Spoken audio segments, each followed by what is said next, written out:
know that for a fact. Alright, wait. I'm sorry, go ahead. Say that again. Politix, San Francisco Renegades, living legends, over 30 years in the business. We need to document this. 23. 23! Yeah, 23 years old. Not 30. Not quite that far. Okay? So, Great. I thought you'd been doing it longer. I started in the early 90s. Oh, so you were fresh on the block when you had radio shows.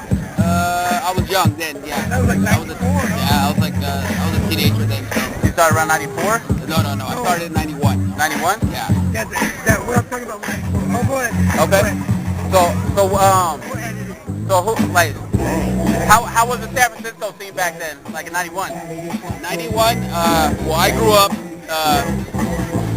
90s was a different area. I mean, a different era to me because I didn't have a lot of OGs when I started to teach me. Like, a lot of the originals from San Francisco weren't really around. Okay. So when I was younger, I had a lot of self-taught stuff, and I would battle people in my area. So as far as popping goes, there was maybe out of San Francisco, maybe like 3 or 4.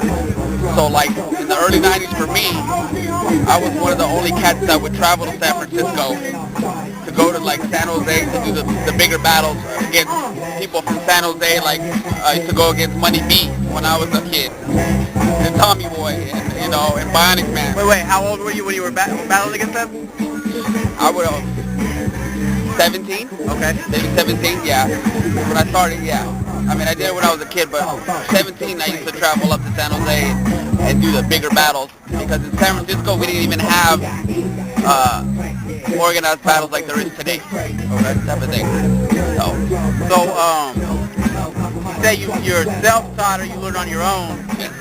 So you had to pick up the influence from somewhere. Yeah. Where did that come from? The influence for me, of course, started, I mean, seeing the movies like Breakin', and I've seen, you know, people like Rocksteady, I've seen like Mr. Wiggles and them. Those were some of my early influences when I seen it.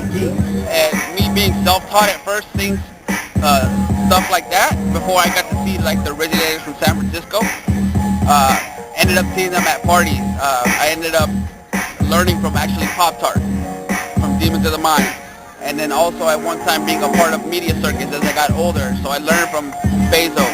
And they kind of like directed me in the right, not the right way of doing things, but just still keeping my shit me, but also learning what the Bay Area kind of created then, you know? Okay, so when and how did you run into Bezo and become Demons, part of the media circuit? Pop-Tart, I seen him at a club in San Francisco, and like for me, even at a young age, I didn't see a lot of OGs. And there was a circle at a club, and he went out, blew my mind. We were just dancing back, no battling, just dancing, having fun in the circle with B-boys, with everybody that was there, just dancing. What club was this? I believe it was City Night, in San Francisco. Okay, so from there, seeing him there, talking to him, that's when they started doing shows in San Francisco. You know, they started doing, can't remember the exact places, but they started performing as Demons of the Mind again. I know they did early on in like the 70s and 80s, but then they invited me after meeting them. So I didn't do the routine, but I was part of the show, which meaning I was wearing costumes and I was standing on a crate on the stage performing with them. But I was just like the people you see at the pier. I would do stuff like that while they were performing. So I mean, they brought me in at a young age and taught me. So what have you gone on to do from that moment? Like what came of that? From that really opened up my mind, you know, just for my dance, and then what came from the Bay Area. But like I said, I started traveling to, I went to San Jose. You know, I was part of the big Radiotron battle against Renegade Rockers versus Style Element. So I did stuff like that, and then from there, I got opportunities to travel to Germany to battle, to Japan to battle, to different countries to show where I came from, to kind of branch out and, you know, battle other different talents all over the world. So are you still dancing? No.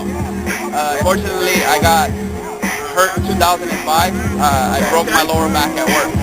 Okay. Yeah, I didn't know if it was like a temporary ankle sprain or something. Yeah, no, it's really serious. So I broke my back, and then I had surgery.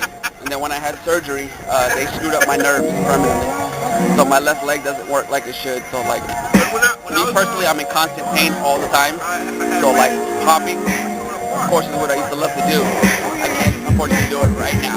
Eventually I will, but it's gonna take a lot of time.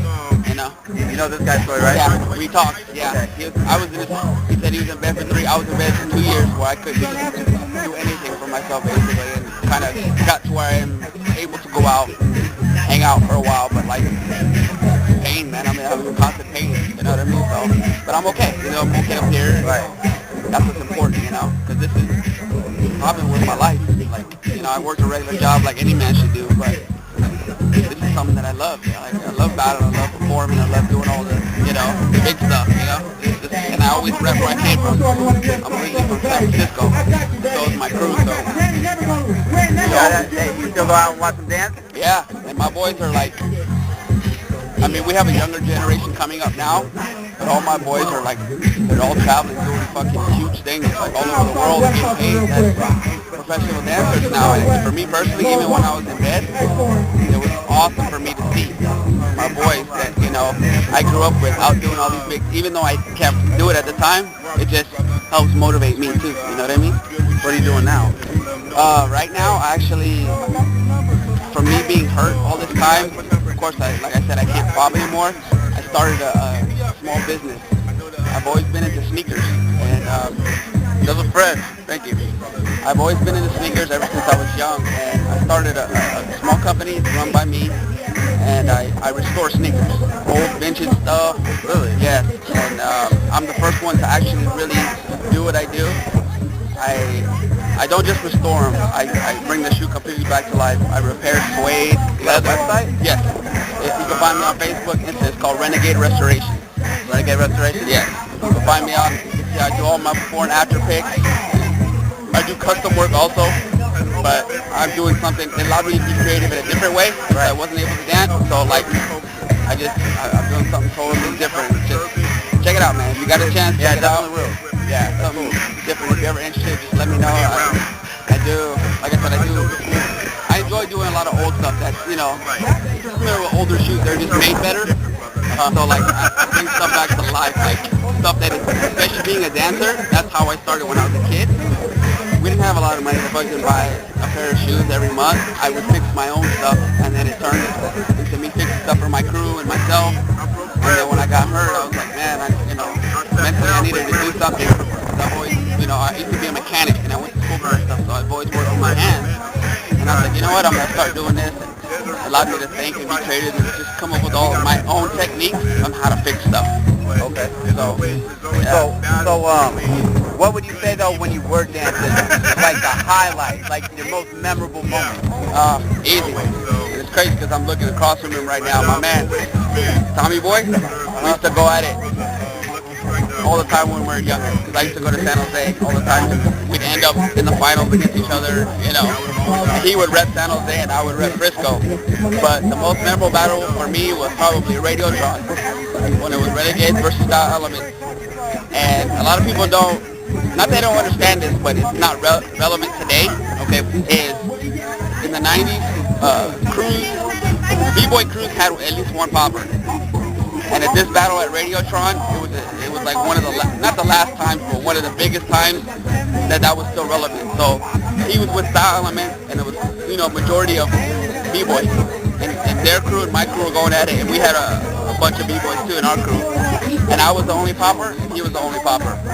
So they would go at it for maybe 45 minutes, an hour, and then there was just certain times, it was our turn, and me and him would go at it.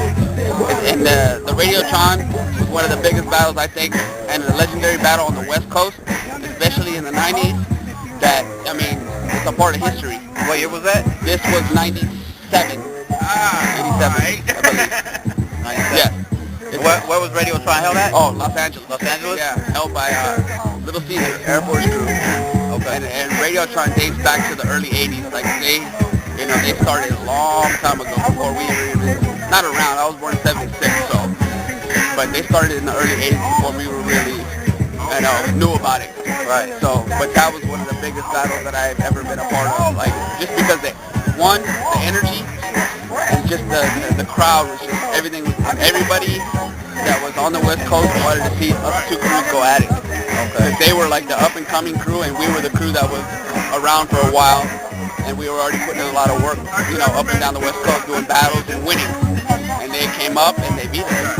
You know, they kind of took us out, and then from then, they already had a name, but their name just blew up from there, and then they got, you know, they started doing all their stuff. And it was, for me, it's great to see, you know, even though we didn't lose the battle, Like in a roundabout kind of way, you were kind of there to help be like the springboard.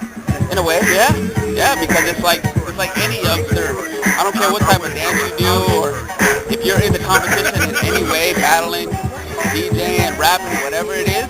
If you're a young guy coming up, you want to take out the big dog. Yeah, right. And at the time, we were kind of the big dog, and they took us out, and it, you know, it humbled us. Of course, we were upset because, you know, we lost, but, you know, as we got older, we realized, like, we're all good friends now.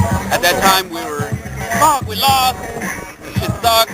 I hate those guys. Yeah, I hate them, and then, you know, over the years, there's just grown to be such respect for each other, and now we're just, you know, we're cool, we're like boys now, you know what I mean? That's love. So, All right, well, cool, man. thanks for talking to me, man. No problem. No problem. Appreciate it. Thank you, man.